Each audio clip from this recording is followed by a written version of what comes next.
एक ऐसा लड़का जो सबकी नजरों में एकदम नॉर्मल था, लेकिन उसके अंदर कुछ और ही छुपा था। ये कागिनो है, एक ऐसा बंदा जो क्लास में नॉर्मल दिखता है, ना ज्यादा इंटेलिजेंट ना ज्यादा एथलेटिक, सिर्फ एक सिंपल सा स्टूडेंट, या कम से कम सबको ऐसा ही लगता है। कहानी की स्टार्टिंग में हम एक लड़की को देखते हैं जो कि स्कूल की तरफ जा रही होती है। उसके बाद हम स्कूल का सीन देखते हैं जहाँ पे हमें पता चलता है कि इस लड़की का नाम निशिनो है। ये लड़की स्कूल में बहुत ही फेमस है और सब लोग इसको पसंद करते हैं, पर कागिनो वो सिर्फ बैकग्राउंड में रहता है, एक मॉब कैरेक्टर की तरह, लेकिन उस पर उसका दिमाग किसी और लेवल पर ही चलता है। उसके बाद निशिनो कागिनो को गुड मॉर्निंग कहती है। कागिनो भी निशिनो को गुड मॉर्निंग कहता है, पर वो उसका नाम गलत लेता है और मैडम को बुरा लग जाता है। कागिनो, मेरा नाम निशिमोरा नहीं निशिनो है। और कागिनो भी लाइक, क्या बोला तुमने? कंट्रोल कंट्रोल उदय। और निशिनो बताती है कि मेरा नाम निशिमोरा नहीं है। और कागिनो भी लाइक, तो मैं क्या करूँ?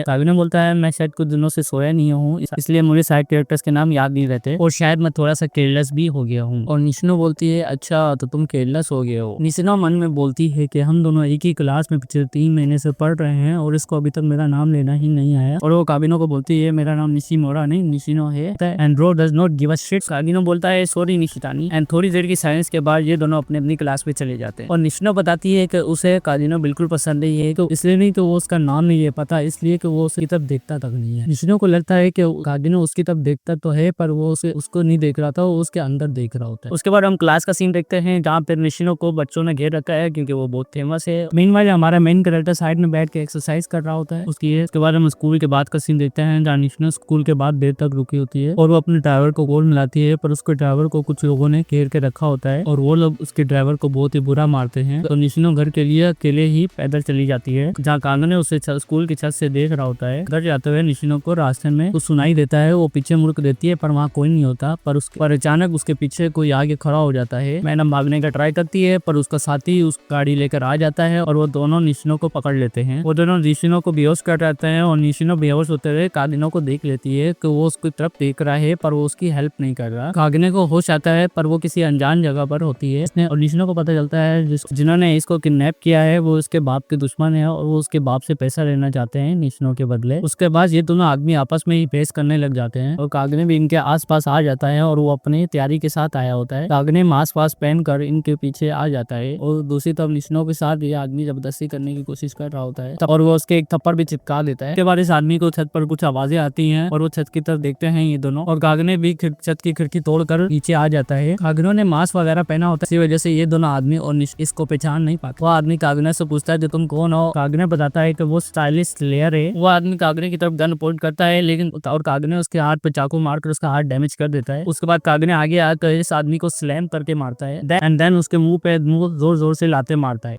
और ये करता हुए कागिनो को वो दूसरा आदमी भी देख लेता है और वो कागिनो को 1v1 के लिए चैलेंज करता है। और यहाँ पे हमें पता चलता है ये आदमी जो है रिटायर्ड मिलिट्री ऑफिसर है और इसे लोगों को मारना बहुत ही ज्यादा पसंद है। और फाइट के दौरान ये कागिनो पे भारी भी पड़ रहा होता है, पर कागिनो क्रोबार उसकी तरफ थ्रो करता है और देन उसे जोर से क्रोबार हिट करता है और इसी के साथ वो आदमी कागिनो के हाथों बहुत ही बुरी तरह मारा जाता है। एंड देन कागिनो निशिनो की तरफ बढ़ता है और निशिनो को लगता है कागिनो उसे मारने आ रहा है एंड देन कागिनो गायब हो जाता है अचानक से। इस इंसिडेंट के कुछ देर बाद ना पुलिस आ जाती है एंड वो निशिनो को रेस्क्यू कर लेती है और इसी के साथ कागिनो की आइडेंटिटी भी हिडन रह जाती है। उसके बाद हम नेक्स्ट स्कूल का सीन देखते हैं जहाँ निशिनो स्कूल आई होती है और निशिनो कागिनो को गुड मॉर्निंग बोलती है और कागिनो इस बार निशिनो का नाम सही लेता है और ये चीज देखकर निशिनो को थोड़ी सी हैरानगी होती है। उसके बाद नेक्स्ट न्यूज में रिपोर्ट आती है कि हाई स्कूल के स्टूडेंट की डेथ हो गई है और ये बच्चा कोई और ही नहीं कागिनो है। लेकिन क्या ये सच में एंड था? अलग अलग तरह का फ्लैशबैक दिखाया जाता है जहाँ बचपन से उसका ड्रीम था कि वो एक ऐसा हीरो बने जो दुनिया से छुपा हो, जिसे कोई ना जाने, लेकिन वो सब कुछ कंट्रोल करता हो। कागिनो दिन हो या रात ट्रेनिंग करता था सिर्फ एक गोल के लिए, वो है शैडो बनना। फिर उसे रियलाइज हुआ कि अगर मिसाइल गिर गई तो उसकी सारी ट्रेनिंग बेकार चल जाएगी। इंसान की लिमिट होती है, इसलिए उसने एक नई दुनिया में जन्म लिया जहाँ वो अपनी पूरी ताकत इस्तेमाल कर सकता हो, जहाँ उसके पास मैजिक हो। कागिनो बोलता है कि वो दोबारा शुरू करेगा, लेकिन इस बार ना वो हीरो बनेगा और ना ही विलेन बनेगा। सिर्फ एक ही गोल है, ये तो सिर्फ शुरुआत थी, असली कहानी तो अभी शुरू होगी और वो जानने के लिए जुड़े रहिए हमारी चैनल के साथ।